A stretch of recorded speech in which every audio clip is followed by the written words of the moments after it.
Hi, I'm Rhonda Masad from the West Island News, and I am here with a beautiful friend of mine, Christina Nazadi. How are you?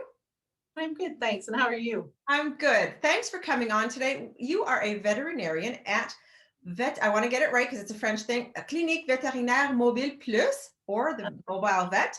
And you do a wonderful thing. Normally, outside of the pandemic, you go around and take care of our pets at our That's home. correct. So tell me how the pandemic has impacted that. Well, unfortunately, we're just working at the clinic at the moment. So we're sadly doing curbside service. I say sadly because I missed the one-on-one contact. And But you come in a truck and you come with your stuff and you help us out? that's right. Well, it's not a truck, but yes, I come equipped with whatever I'll be needing for the visit. And yes, sorry. Yeah, it's been. I come with if you're going to need vaccines. I'm ready Doctor with bag. those. I've A got the little car. doctor bag, the TV doctor bag. That's what you've got. All right. Pretty much, yeah, and with some coolers and whatnot in the car, and yes, so we're pretty well equipped with yeah, we keep the basics. It's like a GP on wheels if you're I to love it. compare it I to a love it. doctor. We need GPs too. We need GPs on wheels. We need everybody on wheels. Anyway, pandemic. So right now you're back at the office, which is on the corner of the Trans-Canada Highway and St. Charles in Kirkland at the Provigo Le Marché Mall, that mall in that area right there. That's where That's you're right. at. Yes. Okay. Yeah. I have a specific reason for bringing you on today, and that is ticks and fleas. We are heading into the melting zone, and we were expecting some ticks and fleas. I know my baby boy got bitten by a tick last year at the end of summer, and we had a terrible time. I'd never experienced a tick. I'm a dog owner, and I've had dogs my whole life, and I've never seen a tick. Always a little bit anxiety with the ticks because I didn't know what I was looking for. I wanted you to help us understand the difference between a tick, a flea. Why am I getting all this medication that he needs now because it's spring? I'm going to be dropping by the clinic to get all that for him. He got bitten on the head and he had like a whole thing. We didn't realize what was going on until it was like well into it. So can you tell me a little bit about ticks and fleas, and first start off with what's the difference? Well, ticks are just they're in the spider family, whereas fleas are actually insects. So there's a slight difference there. Ticks you'll usually hear, especially in our area. You don't get infestations of ticks per se. You'll get one, two, three ticks, maybe. The odd dog will have a few more. They do reproduce, but not directly on the dog versus fleas. They'll lay their eggs and reproduce and very rapidly on the On dog. So the they'll, dog. pardon me? On the dog? On the dog, On yes. the cat too? And then some of the eggs fall into the environment and whatnot as well. So then you get more of it. You can get an infestation in your house as well as on your pet with fleas. Ticks, it'll be usually the majority of the cases I see is usually a lone tick. I mean, you can have a couple on a dog, but it's more often than not, it's going to be just one. Although again, you see pictures on the internet though where they'll show you an ear and there's like 100 ticks almost on the ear. That's a little bit here. We're not at least I'm not seeing those cases, but down south that happens more. And then so once you find a tick, the tick will attach. The dog doesn't actually feel the tick. The tick doesn't cause any immediate symptoms.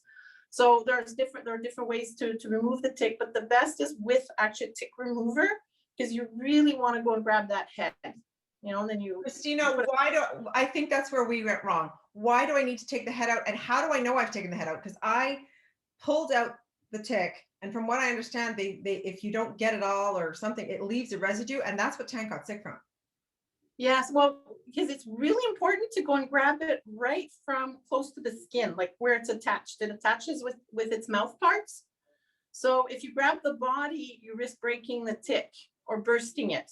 And even if you burst it, then there's the fluids, right? There's the tick's bodily fluids that you too are exposed to. So the tick removers, there's one that looks like a tiny little crowbar. Others look like tweezers. There's some that look like little tweezers, almost like a hockey stick, but the whole idea is you want to go as close to the skin as possible, squeeze. So you're really getting the mouth parts, and then just a constant pressure. Doing a really jerky movement can also break the tick. So then So the mouth part will pop, it'll release by pulling it, it'll release. It is alive. Is it living in it that? is. Yes, and so like a lot of people get upset seeing the legs move, but actually when you see the legs move, it's a good thing. You haven't killed the tick, which means you've removed the whole thing. So Oh. Even if you don't like bugs and seeing the, we'll call it creepy crawlies, it is actually a really good thing when you see it moving after you've removed it. Okay, so it's tick season now. We're gonna have to check in with you to get our tick pills and stuff. What do we need? And I want to know, once I've done that, am I free to go? Are we gonna have ticks in the house or fleas? Well, no, with it, we have some really amazing flea and tick prevention, that, and there's so many different, there are a number of different options, but yes, no, if they're on flea and tick prevention, you will not find yourself with an infestation. I mean, if you have multiple pets, you want to keep in mind though, especially for the fleas, really important to treat all the pets in the household, even the ones that don't go outside. Because the minute you have one unprotected pet with fleas, they'll just flourish on the pet that's not protected. Whereas ticks is a little bit different. Usually, like, again, here, like in Quebec, when the dogs, it's really dogs that go outside, go, we can get, they can get ticks in the backyard, in your own backyard, but we'll see it again more when they're going to dog parks and wooded areas, like especially again, taller vegetation, areas where there's shade too, like, so let's say on your front lawn, if you keep the grass close, like really short, not really much of an issue in the grass, let's say, but if they're in the backyard and you have cedar hedges and other shrubs, ticks could be there. You've got to have the right environment. If you're just walking around the block, your dog's not going to catch fleas like walking around the block on the pavement, with the sidewalk. Okay, I have so many questions in my head right now. My girlfriend got one on her leg. It's the same procedure to pull it out. You want to do it slow. You want to do it so that you get the whole thing. And do you need a pathology of that tick for Lyme disease and stuff like that? Yes, for a while we were so spoiled. Laboratoire de Santé Publique was analyzing the ticks for free. They're no longer doing that. They got the information that they want. That ticks and Lyme disease are what we call endemic here. So that means it's established. So you can pay to have the tick analyzed. Now, if the tick was on a person, you need to go through an MD, therefore your doctor. If it was on your pet, well, a vet can look into submitting the tick for analysis, but there's now a cost. It was just fun when we were able to do it for free.